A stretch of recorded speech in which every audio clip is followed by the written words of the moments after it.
Bro, gue mau nanya sama lo. Di Kelurahan Menteng banyak pekerjaan, tapi kok nggak ada hasilnya gue sedengarnya. Kenapa bro? Tiba-tiba banget, gue kaget banget, kaget. Itu kan di kelurahan banyak ya, bangunan-bangunan, ada banyak gitu. Tapi gue mau nanya sama kamu, kau pakai apa sih bilang itu banyak gitu ya? Ada banyak bangunan-bangunan yang di kelurahan, tapi kok nggak ada hasilnya, nggak ada itunya. Coba pengen tahu aku. Sabar ya bro ya, sabar. Emang banyak hal kayak gitu. Semoga aja di wilayah kita nggak kayak gitu. Gua harus minta buktinya. Gua ada di kelurahan sekarang. Gua pengen tahu buktinya apa yang udah kegiatan di kelurahan bangunan dan pengen tahu apa. Oke. Tenang, nanti gue anterin ya. Sabar ya. Ayo kita ke kantor yuk. Oke, kita lagi. Oke, kita sekarang. Assalamualaikum Bu. Waalaikumsalam. Ya Pak, ada yang bisa dibantu? Saya pengen tahu fisik penggunaan anggaran di sini gimana caranya, Bu? Pak, tunggu sebentar ya Pak, akan saya sampaikan dulu ke Ibu Lurah. Bapak bisa duduk dulu sambil menunggu ya. Siap.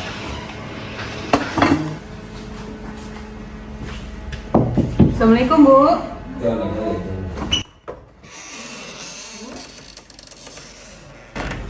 Ada izin. Itu ada warga emosi. Dia marah-marah.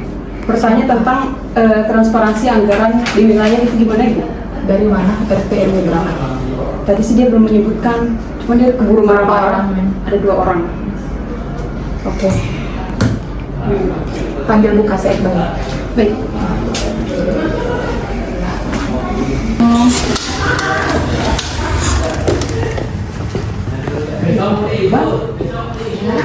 Permisi dipanggil sama Ibu Lurah.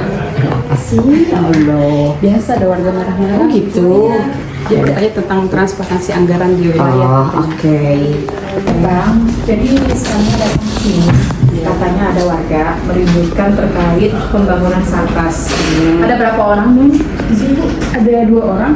Warganya masih di depan. Itu lokasi titiknya di mana ya Bu? Oh, berdasarkan hasil monitoring kita berdua tuh sama Pak Jaya bahwa Sarprasnya itu yang di RW 11 Bu. Oh, RW 11. Lokasinya di RT 4 RW 11 mengenai pembangunan drainase. Warganya bilang akan Minta untuk transparansi anggaran di wilayah gitu Bu. transparansi anggaran di wilayah. Bagaimana Bang, apakah kita harus klarifikasi atau kita harus buka anggarannya atau bagaimana? Biar tidak terjadi keributan di depan. Ya, memang di hasil monitoring di lapangan itu mereka mempertanyakan katanya penggunaan anggaran untuk fisik pembangunan fisik di lapangan itu tidak sesuai dan tidak transparansi. Makanya kata saya waktu itu bilang bahwa kalau Bapak ingin tahu kejelasannya, maka datang ke kelurahan. Nanti kita jelaskan, kan ada laporannya. Kita sudah transparansi loh. Penggunaan anggarannya sampai kalian. Sabar bro, gak usah marah-marah kayak gitu. Sabar ya. Bapak, mohon maaf menunggu lama. Jadi saya sudah koordinasi dengan Ibu Lurah. Akan kami buatkan data transparansinya dan kami akan share kepada Bapak. Saya pengen lihat buktinya datanya. Ya, paling ditunggu sebentar ya Pak. Akan saya buatkan dulu rinciannya, nanti akan saya share ke Bapak. Ya, mohon ditunggu dulu lagi untuk dulu ya. Bapak Ibu, terkait permasalahan di depan, sepertinya kelurahan itu butuh media yang menyatakan kalau kita itu memang terbuka anggarannya, transparansi, biar warga juga bisa tahu Bapak Ibu, biar tidak terjadi lagi kejadian seperti ini.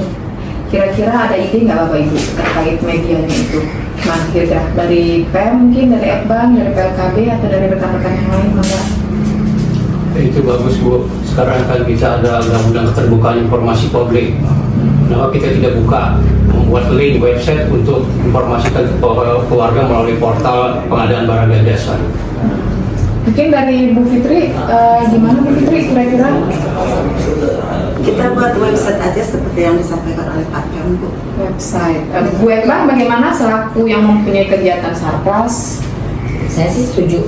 Jadi kita memang transparansi lah, semua bisa melihat penggunaan anggaran kita.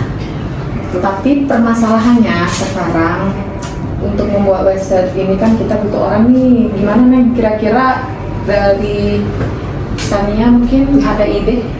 Mungkin nanti saya dengan rekan saya Bu yang akan mencoba untuk membuat website agar anggaran tersebut bisa terinci seperti itu. Oke, terima kasih banyak kalau begitu. Mari kita laksanakan website itu sama-sama.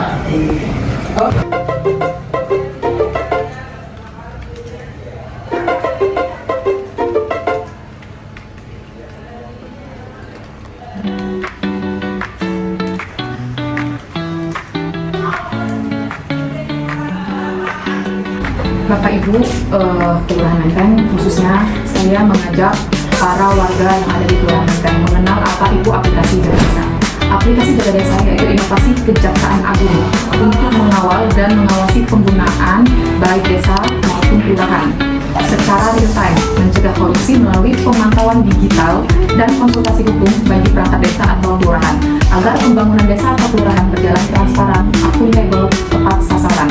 Mari semuanya kita budayakan penggunaan aplikasi Jaga Desa. Terima kasih. Fungsi utama aplikasi Jaga Desa yang pertama, monitoring dana desa, memantau pengelolaan dan penggunaan desa secara langsung atau real time dan terintegrasi dengan kejaksaan setempat. Yang kedua, pencegahan korupsi, menjadi alat preventif agar perangkat desa berpikir 2 kali sebelum melakukan penyimpangan serta menyediakan fitur konsultasi hukum. Yang ketiga, transparansi dan akuntabilitas, memudahkan akses data dan informasi pengelolaan desa, meningkatkan transparansi dan akuntabilitas pembangunan desa. Yang keempat, pendampingan hukum, memberikan edukasi hukum dan pendampingan kepada aparatur desa untuk menghindari potensi masalah hukum terkait pengelolaan anggaran. Terima kasih. Well, apakah Anda tahu tujuan program Jaga Desa? Program Jaga Desa itu mendukung pembangunan desa, kelurahan untuk menjadi lebih baik dan merata untuk tiap pembangunannya. Meningkatkan ketahanan dan kesejahteraan masyarakat desa atau kelurahan di kota kabupaten. Menciptakan tata kelola desa yang lebih baik, aman, bebas dari korupsi dan nepotisme. Siapa yang mengembangkan Jaga Desa ini? Yaitu Kejaksaan Negeri Republik Indonesia melalui program Jaga Desa, Garda Desa sebagai inisiatif untuk mengawal dana desa atau dana desa kelurahan kabupaten kota. Oke, terima kasih.